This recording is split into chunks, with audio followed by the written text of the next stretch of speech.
Ayumu is a kind-hearted but ugly man who one day got isekai'd by a mysterious killer for being too ugly. However, he gets revived as a zombie by a necromancer girl who moves in with him so he can repay her for saving his sorry life. Now equipped with a baddie and a zombie body, he tries to clap both his girl and the murderer. Weeks after getting revived, Ayumu walks back from school and explains how the world is full of weird stuff such as magic and monsters, and how most people are ignorant of these things. Just then, he notices a cat about to get overrun by a truck and jumps in front of it to save the kitty. He gets yeeted all across town and loses his clothes in the process, and the only thing that's left on the site is his fake wig. Heading home, Ayumu is relieved to be a zombie, or else he would have surely died from the accident. He then cooks dinner for his sister Uklewood, who doesn't speak and writes notes to communicate with him. When he asks her to treat him like a human, she reminds him that she saved his life by reviving him as a zombie and that he should simp for her forever. He thanks Yu for bringing him back to life and giving him a chance to catch the person who stabbed him. It has been a month since Ayumu was apparently murdered, but he still doesn't know much about Uklewood. At night, he gets a call from his friend Orito, who asks him to be careful because there has been a murder in the neighborhood.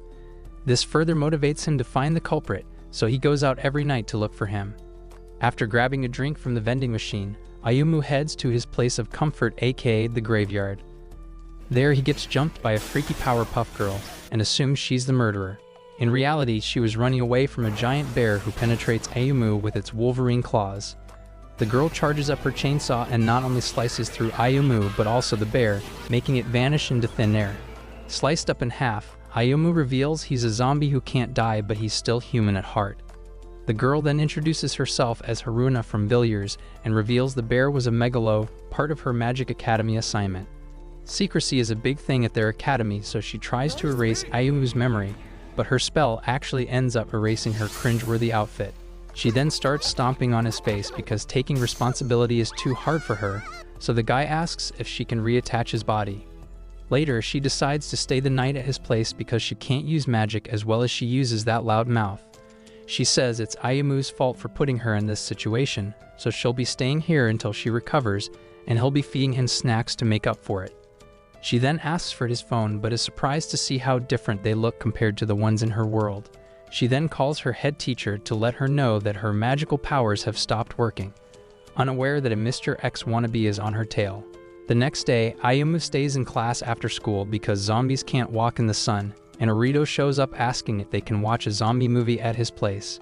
Ayumu sternly turns him down because he doesn't want anyone to know he's living with a freaky necromancer and a budget Powerpuff Girl. After Orito leaves, Mr. X walks into the class and starts approaching him in a freaky manner. Just then, Haruna shows up and reveals he's a Zuri, who is actually a double A-class megalo. Zuri turns into a crawfish and explains he was drawn here by Haruna's magical powers, but he doesn't understand why Ayumu also has these powers. Haruna tries her transformation to fight him, but her clothes disappear again, making her realize she's powerless against him. Ayumu protects her with his own body and tries to hype her up. But when that fails, he showcases his impressive strength thanks to him being a zombie. He beats the shit out of Zuri at first, but when the bones in his arm crumble, Haruna realizes he will not last long. She advises him to grab the chainsaw and shows him how to tap into his magical powers that he somehow stole from her, making him transform into a girly outfit. Haruna quickly uses his new powers to defeat Zuri, but crash lands next to all of his classmates, making them think he's a freaky cosplayer. Just then, Haruna shows up and declares him an official magical garment girl, making him realize his life is gonna turn into a dumpster fire. After embarrassing himself in front of the whole school, Ayumu sits in class relieved he was able to erase their memories. A week has passed since that event, and no more megalos have attacked, saving him from the embarrassment of that costume. During the break, he opens up the lunchbox that Haruna prepared for him, only to realize her cooking is totally bussin'. When he returns home, Haruna asks him to make dinner because rolled omelets are the only thing she knows how to make. As they have dinner together, Haruna is delighted to learn that food in this world is good. Just then, a girl appears right in front of them and asks for miso soup, and none of them have any idea who she is. Ayumu then asks her to introduce herself, and she reveals her name is Sarah, and she's come here to seek Uklewood's help. She reveals she's a vampire ninja and wants her to come to their village, but Uklewood asks Ayumu to send her away. However, Sarah insists she helps her, and in return, she'll serve her for life. Uklewood says she already has one servant, so Sarah picks a fight with Ayumu to see who's better suited to serve her. They head to the graveyard where Sarah uses his ninja eyes to see that Ayumu has no life in him, so she decides to beat him until he's incapable of fighting. She pulls out her sword and starts attacking the guy non-stop, but Ayumu uses his own severed limb to knock her out. Later, she admits defeat and acknowledges his powers, promising that she'll return home and never bother them again. However, when Ayumu and Haruna return home, they find Sarah serving tea to Uklewood. Turns out, when she said she'd return home, she meant his home, not her own. She then reveals she wants to become Ayumu's servant since he beat her in battle, and Ayumu's mind starts speedrunning all the scenarios in which he gets to clap her cheeks. He even wants her to call him Oni-chan, but Sarah decides to call him a filthy maggot instead. As he hits the bed, Sarah comes out of his room and tells him that something has caused Uklewood to be emotionally guarded. Ayumu believes this is how she always acts, but Sarah insists that something is wrong with her and Ayumu must find what it is. When he met her 1 month ago, he saw her cowering outside a grocery store and asked if she believed in UFOs because that's his idea of a pickup line. He then started breakdancing to cheer her up but ended up looking like a clown who even has the face for it. Despite that, Uklewood thought that was funny and the two started talking. He asked her what kind of person he looked like, and Uklewood wrote he appeared as a suspicious idiot, which made him laugh. Even though she couldn't speak a single word, she had a lot to say, and Ayumu had a lot of fun with her despite her somber appearance. After hanging out with her, Ayumu decided to head home happy that he met her. That's when he heard screams coming out of the neighborhood and ran into the house to help. However, someone stabbed him in the back and left him to die, but he was revived by Uklewood as a zombie. Ayumu started panicking at the turn of events, but she asked him to calm down because she'd stay with him. The next day, they all gather to have breakfast, and Sarah explains how her village has been at war for nearly 100 years. Haruna then hands Ayumu the lunchbox, and when he asks if she's gonna make anything other than rolled omelets, she tells him to go die in a ditch. Uklewood slams the table and tells her not to use such words so carelessly. But when she refuses to listen, she smacks her in the face, much to everyone's shock. Uklewood then writes that dying is painful, so Haruna gives her rolled omelets and runs off to her room. The next day, Ayumu serves breakfast and then shows them the storeroom, which is littered with stuff his parents send from God knows where. Haruna then decides to feast on the pudding, but Uklewood stops her from stealing her snacks. They play a game of Jenga to decide who gets to eat the pudding, and Haruna blames Ayumu for being a broke idiot who can't afford to buy extra. Sarah wonders if he will make it to school in this sunny weather, but Haruna tells her not to worry as he has his umbrella with him. Meanwhile, Ayumu is dying of heat in class when he notices Orito asking girls out for a date at the bowling alley. After getting rejected by all of them, he asks Ayumu to go with him and acts as if he's too tired of having women run after him all the time. Ayumu notices that the girls who rejected him are listening and agrees to go to save him from a high-velocity nutcracker. Back home, the game of Jenga goes to extreme lengths until they hit a stalemate, prompting them to try mahjong. When that doesn't work, they try their luck in Twister, during which Sarah asks why Haruna is living with a filthy maggot. She reveals she's staying because he drained out her magic, and Sarah finds it weird how a mere zombie is capable of stealing powers. When they can't reach a conclusion, they decide to order sushi for lunch and put it on Ayumu's tab. Later, Ayumu and Orito hit up the bowling alley where the latter is ecstatic to be around grown-up women. Just then, he notices that some girls are playing the game really well who happen to be Uklewood, Haruna, and Sarah. Ayumu is confused to see them here, but Orito is more focused on Sarah's plus-sized melons, making him wonder if she's a magazine model. He then lays eyes on Haruna and claims he can tell just by her aura that she's wearing striped panties. As he moves on to describe what Uklewood could be wearing underneath that armor, Ayumu realizes he might have to explain why he's living with these three. Just then, Haruna spots him and starts calling him out, but Ayumu pretends he doesn't know her and cowers on the sofa. However, when Haruna walks up to him, he puts on a budget Rey Mysterio mask, hoping it'd help him escape this situation and hide his hideous face. Just then, Sarah and Uklewood show up and Orito is upset because he had no idea Ayumu was friends with pretty girls. However, when he hears they even live with him, it's like his soul left his body. Later, he asks Ayumu to share the details, and the guy falls into despair knowing that his best friend has been keeping secrets from him. However, he gets over it quickly and asks if he got the whistle blown on his love stick. Ayumu explains how they'll turn his body into a science fair project if he ever laid eyes on them, unaware that Orito is actually into that. He challenges Ayumu to a bowling match for a chance to live with him, but gets obliterated, ruining his chances of getting some interdimensional sloppy toppy. Just then, Orito gets a text from a friend named Kyoko and drags Ayumu along to the hospital because he thinks it'll make her happy. He sternly tells Ayumu not to try anything funny with her because she's like a little sister to him. Ayumu asks why she's in the hospital, to begin with, and Orito reveals she was attacked by the murderer. As they enter her room, Kyoko starts blushing because she had no idea Ayumu was coming to see her. She asks him if he remembers her, but Ayumu casually says he doesn't. She then reveals she'll be living in Kyoto with her grandpa for a while, so she's glad Ayumu came to see her.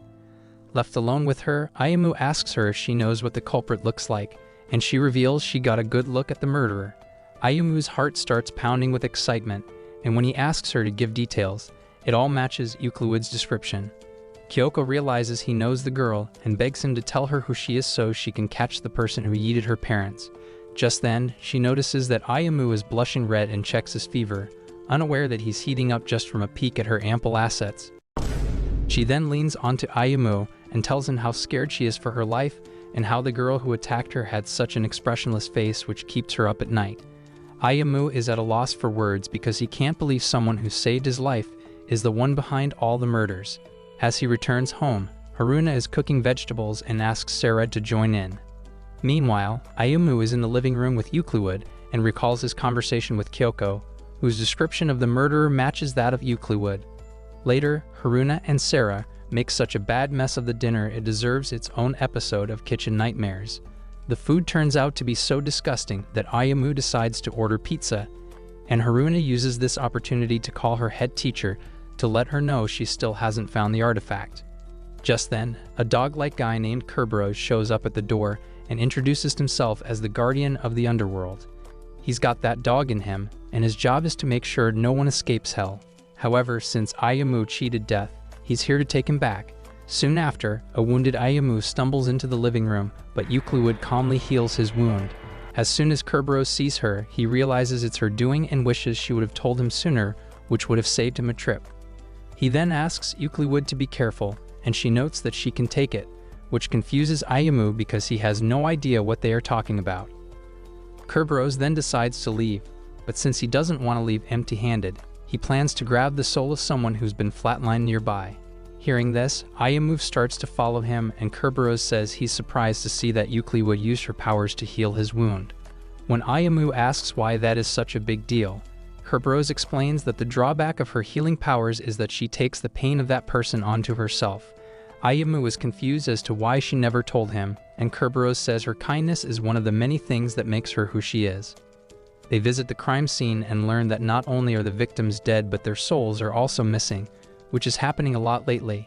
Kerberos believes these souls are being sacrificed to gain enormous amounts of magic, and the person who receives them goes by the name King of the Night.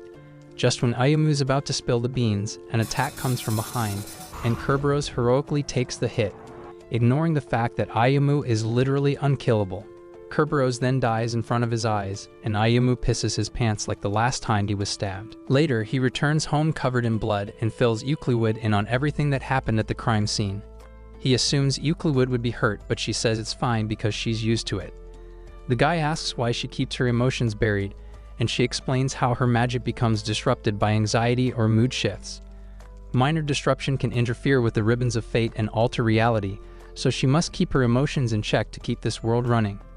The reason she doesn't use her voice is because there is magical power in her words, so it's best for her to just stay quiet. She then explains how her heart emits strong magic, and she wears this armor at all times to make sure it stays suppressed. Her magic is so strong that her body cannot control it at will, and it will continue producing more magic even when she dies. She starts to cry thinking Ayumu hates her now because his fate is affected the most when she shows emotions, but the guy thinks that's ridiculous because all he sees is a kind-hearted girl in her. She reminds him that he'll face a lot of suffering if he lives with her, but Ayumu doesn't give a damn, and is ready to face all the challenges the plot gods throw his way. The next day, a giant whale-like monster appears in the city and Haruna classifies it as AAA class megalo. Ayumu has no shot against it in his current form, so he's forced to become a cross-dressed Powerpuff Girl to face it. Ayumu and Sarah then fly in to defeat the whale while Haruna stays back and runs her mouth like a true backseat gamer girl. When the whale tries to crush the city, Haruna finally uses whatever power she has left to keep it afloat. In the meantime, Sarah increases the size of her sword to leave a big cut on the whale's head, and Ayumu powers up to 1000%, which makes his dress even more girly. The guy then flies high up in the sky and strikes the whale at terminal velocity, causing the whale to die instantly. Later that night, Ayumu satisfies his hunger for a sloppy toppy by peeping on Sarah kissing Haruna and sucking her blood. The next day, she explains she needs a continuous supply of blood to survive, but Ayumu is more focused on why she is kissing her. Sarah explains her kiss works as a sedative that nullifies pain, so Ayumu asks her to suck his blood next time, hoping he'd finally get a shotty on his ding-dong. Yeah, boy. However, she turns down the offer and refuses to elaborate further. At night, Haruna tries her luck at transforming again, but realizes her magic still hasn't returned. Just then, Ayumu starts knocking on the door to let her know that dinner is ready. When she runs to hold the door, Ayumu starts pushing it open until she's knocked back. Entering the room, Ayumu realizes all her assets are on display and ass kicked for barging into her room. After dinner, the girls hit the bath together while Ayumu is busy cleaning the dishes. Just then, he gets a call from Haruna's head teacher, who finds it weird that he's taken her place as the magical garment girl. Since Haruna can't come to the phone, she leaves a message for her saying she no longer needs the Kyo tofu. Turns out she had sent Haruna to grab tofu from Kyoto, but Haruna messed up the name and came looking for it in Tokyo. Ayumu suggests she place an online order, but the teacher reveals she's maxed out her card, so she will need someone to get tofu for her. She then explains how Haruna is a genius when it comes to magic, but has a hard time remembering names. But despite that, she is able to remember his name, which is surprising. After she ends the call, Ayumu gets a call from Kyoko and tells her he was just about to call her, which makes her happy. She once mentioned her grandfather lives in Kyoto, so Ayumu wants her help in getting tofu from there. Ayumu is glad to learn she's been discharged from the hospital and decides to meet her at his favorite snack place tomorrow. The next day, Ayumu is all dried up due to the sun and barely makes it throughout the day. At night, he tells the girls to leave the dishes in the sink and reveals he's leaving to get tofu for Haruna's teacher. The guy then heads to the graveyard where he meets Kyoko, who hands him a box of tofu. He asks if she's scared to be in a place like this, but Kyoko says she's fine as long as he's with her. When Ayumu asks what he owes her, she says he doesn't have to pay her as long as he goes on a date with her. This catches the guy off guard, and he gets so flustered that he starts to face away from her.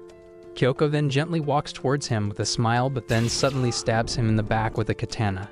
The guy cannot believe his eyes and asks who she really is, but Kyoko plays off as Orido's childhood friend. However, Ayumu figures she's the murderer who faked an attack on herself and even flatlined her own parents. Kyoko reveals they were not his parents and she merely changed their memories of everyone involved, which explains why Ayumu didn't remember her. It hits him that the only people capable of changing memories are magical garment girls, allowing Kyoko to change forms. She doesn't understand why memory manipulation doesn't work on him, but figures she won't need it because she's going to flatline him here. When her attacks fail to stop Ayumu, she uses a spell to freeze him in one spot until Haruna and Sarah show up to free him. He explains to them that this is the girl who stabbed him in the back, but when they're three, they cannot match up to Kyoko's power. Ayumu has no choice but to transform, but even the Powerpuff Girl has no shot against the powerful Kyoko. In the end, Ayumu manages to restrain Kyoko just long enough for Sarah to stab her through his body, causing her to die on the spot. Just as the squad celebrates, she gets back on her feet again and attacks Sarah, explaining that she has 10 more lives before she dies for good. This time, she wants to go all out and burn them all, but her attack is destroyed by Uklewood, who's finally arrived at the scene. Kyoko is thrilled to have someone who's on par with her and sends one attack after the other, but Uklewood's defense seems impenetrable. She then picks up Haruna's chainsaw and whispers the spell, turning her into a magical garment girl. Ayumu realizes Uklewood is the ultimate garment girl, and since he has an essence of her power, this explains why he was able to drain Haruna's magic. Kyoko asks why someone of her level is wasting time on a hideous zombie in this dump of a city and starts attacking her again, hoping she can steal her magic. After telling the Ayumu to stay out of it, Uklewood takes the fight somewhere else to protect the others. Kyoko then explains how she has removed the limiters on her body, which allow her to attack at 500%, but even that doesn't scratch the necromancer.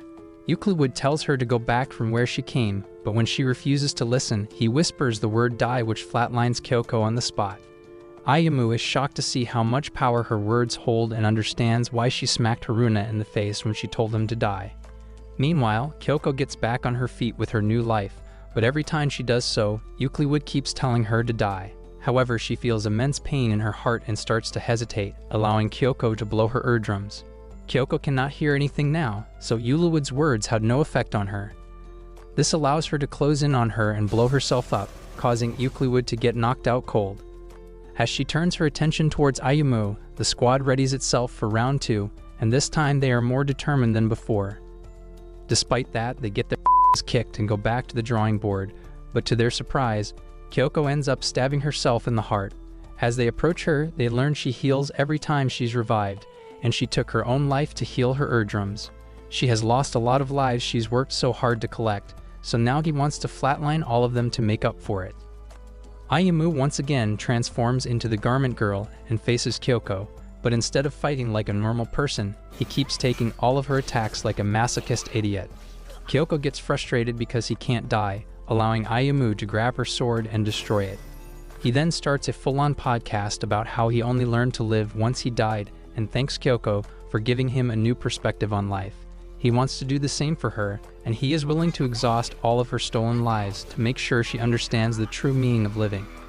Once Kyoko is on her last life, she starts begging him to let her go, but Ayumu reminds her she still has to atone for her sins.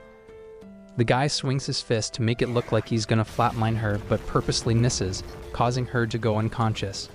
Following that, the squad helps Uklewood wake up, who demands Ayumu make her dinner once they return home. Just then, they notice a white-haired lady tending to an unconscious Kyoko, who says he would have flatlined them all if they had taken Kyoko's last life. Ayumu wonders who this lady is, and Haruna reveals she's actually the head teacher she's been talking to on the phone. Ayumu blames her for how Kyoko ended up, but she reveals she has millions of students, and it's hard to keep track of everyone. Ayumu tries to assert his alpha male status but gets roasted in the most literal sense, and the head teacher reveals she'll be taking Kyoko back to the academy. She reveals he actually came here to get the tofu he promised, and even though it's all melted, she happily accepts it. Just then, Kyoko wakes up, but her body is possessed by the king of the night. The guy disappears without a trace before promising to meet Uklewood again soon, so the head teacher decides to go after him to save her student. A few days later, things go back to as normal as they get, with Sarah and Haruna fighting over who cooks better in the kitchen. Ayumu asks Uklewood if there are any zombies besides him, and she says she was under the impression that he is the only one. She reveals she once turned King of the Night into a zombie, but when he became something evil, she ended up eliminating him for good. Ayumu promises to always be by her side, and Uklewood smiles for the first time since he's met her. A few days later, Ayumu is busy studying for a really important test and makes the mistake of asking Haruna for help. She ends up taking him back to the Big Bang just to solve a simple maths problem, making him realize he's totally screwed. The next day, Ayumu is taking the test when Haruna appears outside his class window asking for his help in taking down a megalo. Since it's sunny, Ayumu awkwardly creeps through the shadows, managing to look even dumber than usual. On the way, he gets a call from the head teacher, who asks him to hold something important of hers without letting Haruna know. Amid his shadow creeping, Ayumu runs into an open bridge, which is his worst nightmare, and decides to wing it. However, he gets dried up midway and jumps into the water to save himself. Meanwhile, Haruna is getting kicked around by a horse-like megalo who knocks her out using a weird gas and plans on overflowing her with some creamy affection. Luckily, Ayumu shows up to the rescue and grabs the chainsaw to fight the megalo. When the sunlight sucks him dry, he changes into Garment Girl and regains his strength but gets attacked from behind by a squad of jellyfish megalos. When all hope seems lost, a mysterious guy shows up out of nowhere and splashes bowls of ramen on the megalo, causing them to die instantly. Just then, Sarah shows up and restrains the guy, introducing him as her fellow vampire ninja male who works for a different faction. For some strange reason, Mail starts arguing with Ayumu, causing him to ignore Haruna's calls to head back. She gets furious and pushes Haruna, prompting the guy to fall on top of Mail and accidentally kiss him. Ayumu laments that his first kiss was a guy but soon realizes Mail is actually a girl, which earns him a smack to the face by Haruna and Sarah. Later, Mail takes them to the factory where she makes the anti-megalo ramen soup. Ayumu finds the soup very tasty and asks for more, so she strangely shares her portions with him. She explains how she visited all the best ramen stores in the whole city and stole their recipe to come up with this formula, but that still doesn't explain why it flatlines megalos. She gives Ayumu a whole bunch of nothing and then shows him a machine that can rain ramen anywhere in the city at the site of megalo. She is worried someone is out to destroy this machine and asks Sarah to join her faction to protect it, but Sarah rejects her offer and leaves. As they walk home, Sarah explains how a kiss in their culture is only performed as part of a marriage ceremony, and because of his earlier mishap, he is now married to Mail. This is the very reason why she turned him down when he asked her to suck his blood. Returning home, they find Haruna and Uklewood working on a Tanabata tree, and Haruna narrates a sick story of a wish-granting demon that turned into Santa. Later, they all gather to write wishes and spend all night celebrating the festival. The next day in school, a strange girl brings him the item the head teacher asked him to hold and instructs him to handle it with care. He opens the box to see they're just glasses, but is distracted by Mail, who brought him lunch because they're married now. Ayumu tries to explain that it was an accident, but since Mail has too much respect for her culture, she's convinced they're now husband and wife. Just then, Orito shows up and recognizes Mail as Tomonori from Class 6, but she starts arguing that that's not her name. Orito writes her name on the board so Ayumu can read for himself, and Mail slaps the glasses onto him so he can see better. Just then, Ayumu realizes the glasses have X-ray vision, causing him to scream in joy. Walking back from school, Ayumu keeps the glasses on and feasts his eyes on every woman who walks by him. Just then, he bumps into some kids who accidentally knock the glasses off his face, and Ayumu jumps in front of the truck to grab them. He manages to save the glasses, but learns that they are for Sarah, who snatches them away. The next day, Haruna has a weird dream about Ayumu trying to kiss her and wakes up horrified. She runs into his room and starts stomping on him for trying to swipe her V-card in the dreams, and even Sarah blames him for crossing the line. The guy argues he's not responsible for anyone's dreams, but Sarah reminds him he also tried to get funny with Mail, leaving the guy crying over the idiots that surround him. Later in school, Mail asks one of Ayumu's classmates, Kanami, to give her a little advice about him. They hit up a burger joint where she reveals she's in love with Ayumu, but Kanami thinks the guy is a moron and she should date someone else. Mail insists that she has no other choice but to fall in love with him, which is why she is desperately looking for a reason to like him. Understanding her situation, Kanami suggests she starts by making him lunch, but reminds him that the rolled omelets he usually brings are top-notch, meaning she'll have to work her off. On top of that, Kanami tells him to work on the way she talks because she comes off as a cringy tomboy with her current attitude. The next day, Mail does as told and brings him a well-cooked lunch, but just before Ayumu is about to taste it, she turns it into shit by pouring a dozen different sauces. At home, Sarah is hanging clothes in the sun when she receives a secret message only visible by the glasses she received from the head teacher. Meanwhile, Ayumu leaves the class when the sun goes down, but Mail is waiting for him at the door. Kanami advises her to build chemistry with the guy, so she jumps in front and suggests they walk home together. On the way, Mail tries to hold Ayumu's hand but stops when he asks what kind of house a vampire ninja lives in. Mail, being the idiot that she is, starts shouting at him to keep her identity hidden until he has to cover her mouth. He then asks if he can call her by her real name Yuki, but she suggests he call her Tomonori instead.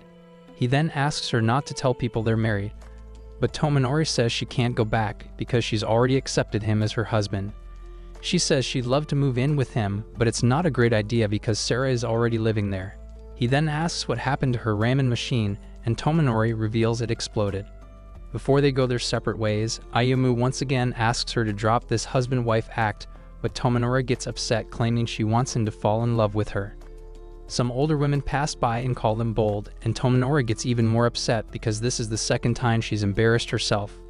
Just then, Haruna shows up in a cute dress demanding he take her somewhere nice, and Tomonori insists she tags along as well. The next day, he takes all 4 of them to a mall, and Tomonori insists they lock arms to show everyone they're married.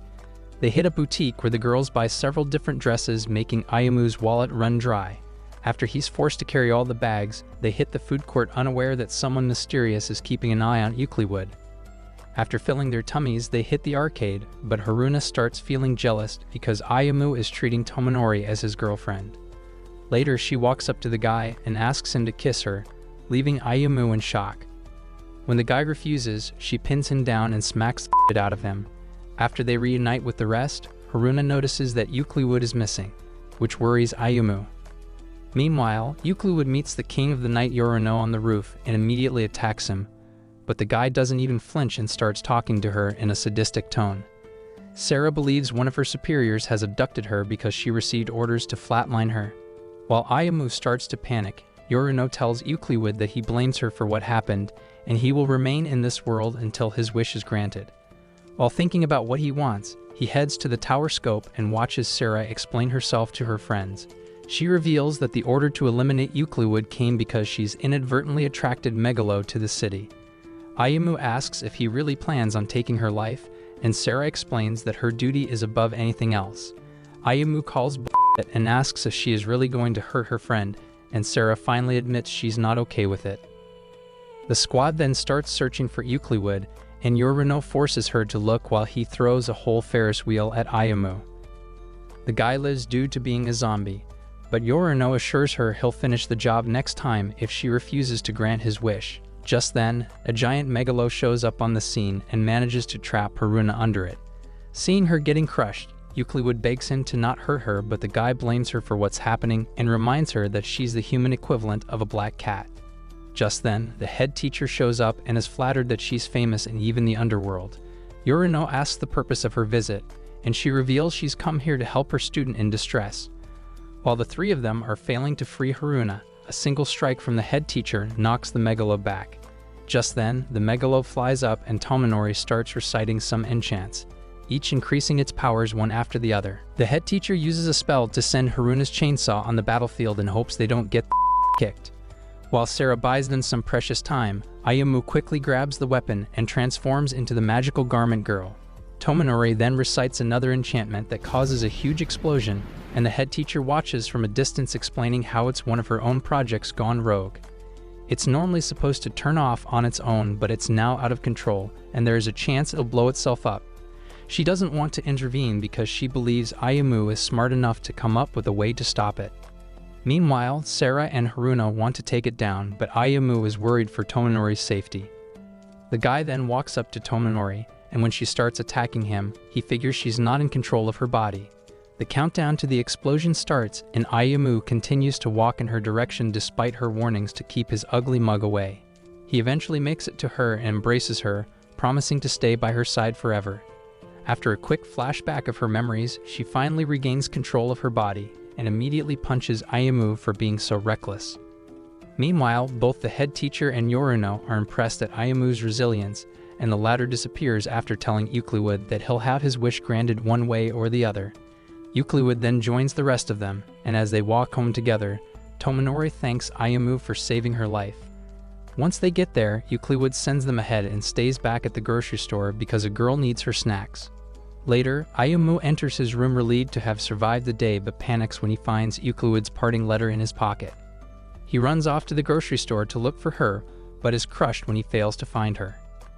Returning home, Ayumu recalls all the good times he's had with her and starts having a breakdown until Haruna smacks him in the back. She reminds him that this is not the final goodbye and they'll do everything in their power to bring her back. Months later, it starts to snow and everything feels so cold and lonely without Uklewood. Ayumu and the rest have looked everywhere for her, and even though they haven't found her, they are not ready to give up hope anytime soon.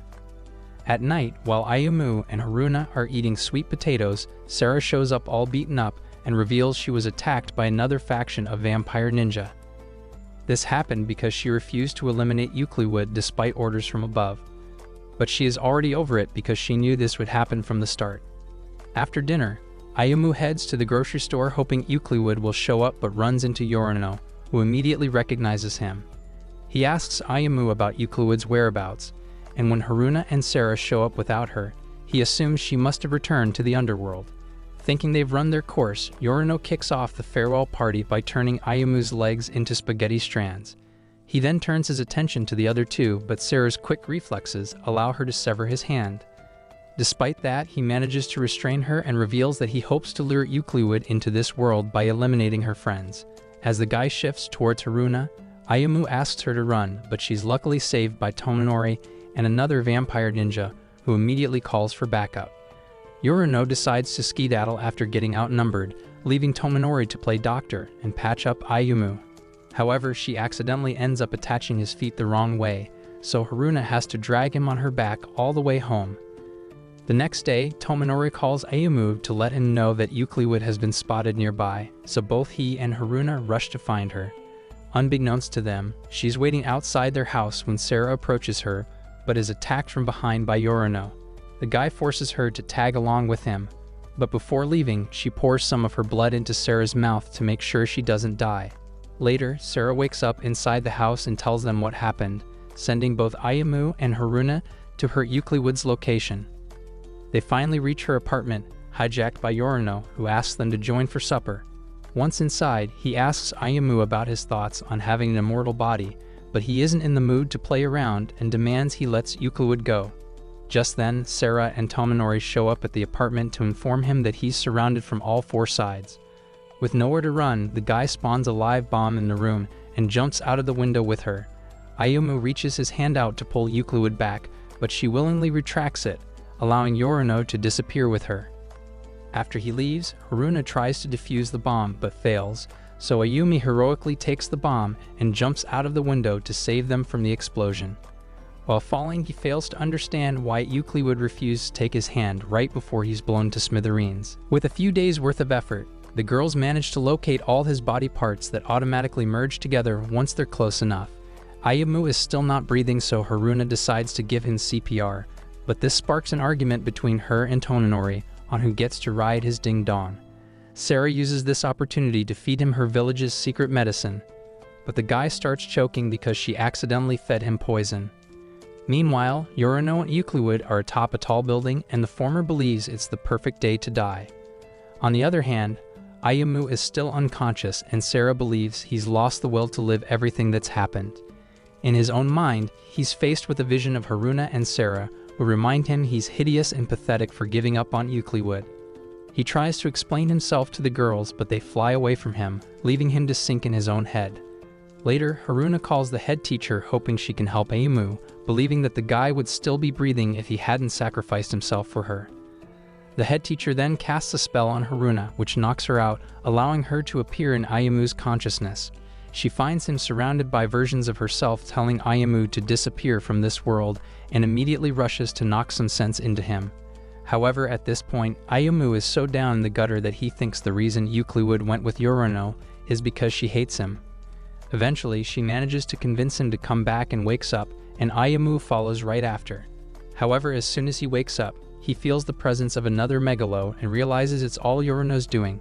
He and Haruna rush to the tall building to bring Uklewood back, but throws a paper plane at him, which says it'll be more peaceful once she's gone.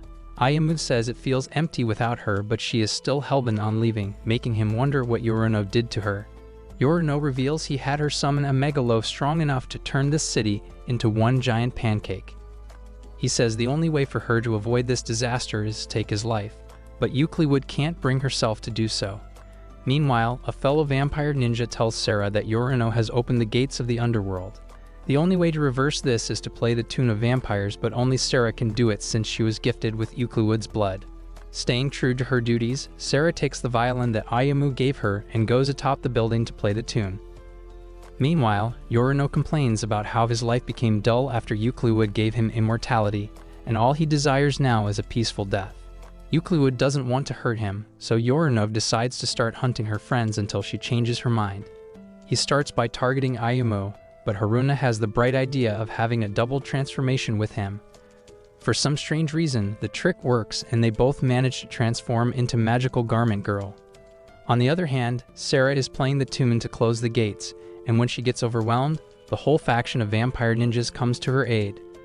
While they work on closing the gate, Ayumu and Haruna work together to fight Yorino, but fail even with their collective effort.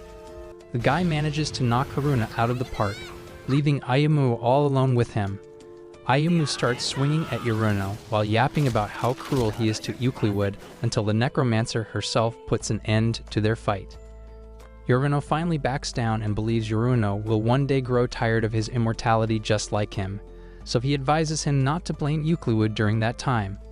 With that, she agrees to grant Haruna's wish and whispers at him to die, causing the man to disintegrate. After he vanishes, the gate to the underworld closes and Ayumu begs Uklewood to not leave him alone again. He explains how his life is meaningless without her, and Uklewood says he sounds selfish, just like Haruna. However, when the guy continues to yap, she uses her words for the first time to tell him that she'll stay. She reminds him that it'll bring him a lot of suffering, but Ayumu is willing to face it all if it means having her by his side. Just then, Haruna crashes back down into the building and is surprised to see that Uklewood is talking instead of writing notes. The gang then gets back together and heads home, and when Haruna suggests they hit a resort to celebrate their reunion, Ayumu is ecstatic because finally he can get some shotties on his love stick. That's it for this video. Leave a like and comment which anime you want us to cover next. If you want more recaps like this, watch this video here.